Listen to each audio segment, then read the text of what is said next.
Hi hello and welcome to my channel. So ఈరోజు మనం potato masala fry ఎలా తయారు చేసుకోవాలో చూద్దాం. చాలా ఈజీ అన్నమాట, చాలా టేస్టీ కూడా ఉంటుంది. అసలు నాకైతే చాలా ఇష్టం ఈ కర్రీ. సో మీకు కూడా ఎలా చేయాలో చెప్దామనేసి నేను ట్రై చేశాను మళ్ళీ ఈరోజు.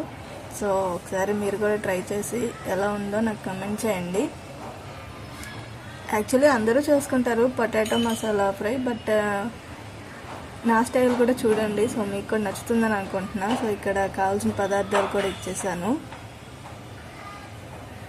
And it is very simple recipe.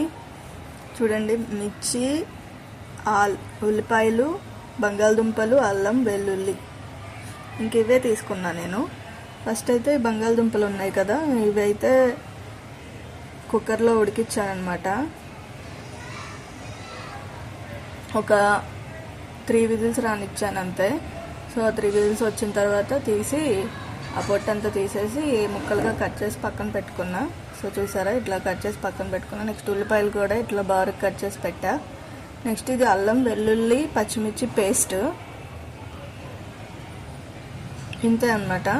So first అయితే మనం ఎలా తయారు చేసుకోవాలో చూద్దాం. ఫస్ట్ ఒక కళాయి పెట్టుకొని 2 టేబుల్ స్పూన్స్ ఆయిల్ వేసుకోండి. సో ఆయిల్ కొంచెం హీట్ అయ్యేదానికి ఉంచుకొని, నెక్స్ట్ మనకి ఉంటాయి కదా మసాలా, తిరగమాత గింజలు ఉంటాయి కదా, సో ఆవాలు అవన్నీ వేసుకోండి. నేను జీలకర్ర, ఆవాలు, మినపప్పు వేసాను. సో ఇవి కొంచెం లైట్గా వేగిన తర్వాత ఎండుమిర్చి వేసేసి కరివేపాకు నేను స్కిప్ చేసాను ఎందుకంటే కరివేపాకు లేదు. సో మీకు కరివేపాకు కూడా వేసుకోండి. నెక్స్ట్ ఉల్లిపాయలు ఉన్నాయి కదా, అవి వేసేయండి. అవి వేసి వేపుకోండి మంచిగా. ఉల్లిపాయలు మంచిగా గోల్డెన్ బ్రౌన్ కలర్ వచ్చేంత వరకు వేపుకుంటే చాలా బాగుంటుంది. హైలో పెట్టుకొని మట్టుగా వేపుకోవద్దు. సో ఎందుకంటే తెలుసు కదా, హైలో పెడితే సరిగ్గా ఉడకవు అండ్ టేస్ట్ కూడా అంతేం బాగోదు. అందుకని కొంచెం మీడియం ఫ్లేమ్లో ఉంచుకొని మంచిగా ఉడికించుకోండి అది. సో చూసారా, ఇక్కడ నేను మంచిగా ఉడికినవి అంటే మంచిగా ఫ్రై అయినవి, మరి క్రిస్పీగా లేకోకుండా కొంచెం సాఫ్ట్గా. సో అట్లా అయ్యేంత వరకు ఉంచుకోండి. నెక్స్ట్ అల్లం, వెల్లుల్లి, పచ్చిమిర్చి పేస్ట్ ఉంది కదా, అది వేసేసి కలుపుకోండి. ఇది నూనెలో మంచిగా వేగాలన్నమాట. ఇది ఎంత మంచిగా వేగితే మనకి కర్రీ అంత టేస్ట్గా వస్తుంది. ఎందుకంటే పచ్చిమిర్చి విడిగా వేయలేదు కదా. సో ఈ పచ్చిమిర్చి ఫ్లేవర్ అనేది మన ఓవరాల్ ఈ రెసిపీలో చాలా ఇంపార్టెంట్. అల్లం, వెల్లుల్లి, పచ్చిమిర్చి పేస్ట్ ఇదే అన్నమాట మంచి టేస్ట్ వచ్చేది. సో అందుకని మీరు మంచిగా ఆయిల్లో వేపుకోండి, మీడియం ఫ్లేమ్లో పెట్టుకోండి, మాడనివ్వద్దు. చూసారా, అసలు నేను వేపాను, అసలు కొంచెం కూడా అడుగంటలేదు చూసారా. సో అట్లనే వేపుకోండి, చాలా క్రిస్పీగా కాకుండా కొంచెం జ్యూసీగా ఉంటే బాగుంటుంది. నెక్స్ట్ సాల్ట్ వేసాను, అలాగే దీని తర్వాత పసుపు కొంచెం.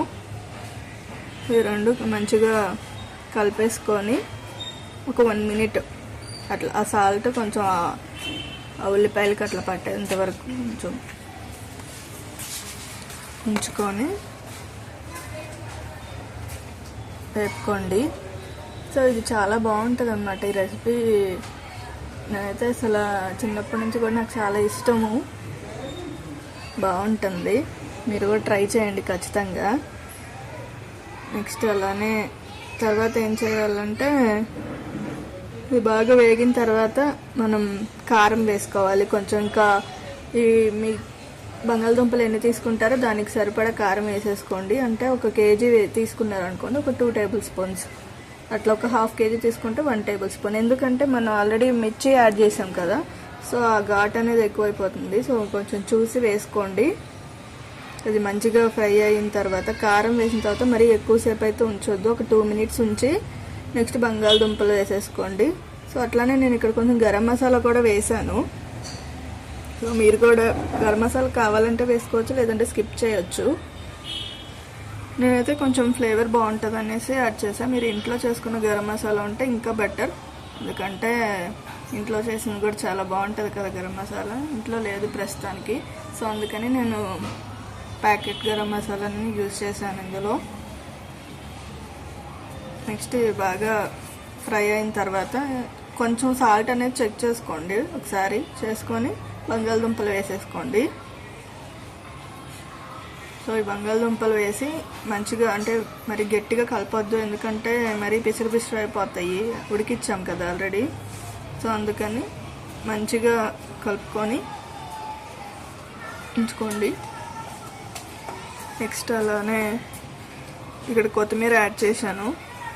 సో ఈ కొత్తిమీర నేను వేసింది అనమాట ఇంట్లో, మీకు ఆల్రెడీ చూపించాను. కొత్తిమీర మెంతులు వేసాను అనేసి. సో ఆ కొత్తిమీర ఇది నాకైతే చాలా బాగా అనిపించింది, బాగుంది.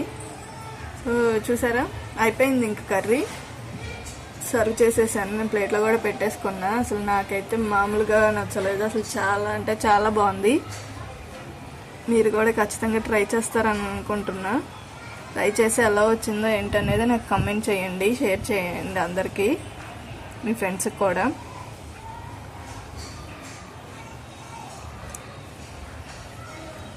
ఇక్కడ కలిపి టేస్ట్ చేస్తున్నా నేనైతే. నాకైతే అసలు ఎంత బాగా నచ్చిందో. ఇట్లా ఈ కర్రీలో ఇంకా రసం ఉంటే అసలు అద్దరిపోయిద్ది. చింతపండు చారు కానీ రసం కానీ టమాటా రసం అలా ఉంటాయి కదా, సో అవి ఒకసారి వేసుకొని ఇది కూడా రెండు మిక్స్ చేసుకొని తినండి, అసలు ఆ టేస్టే వేరనమాట.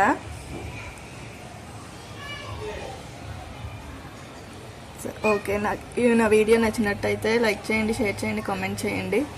Bye, thank you.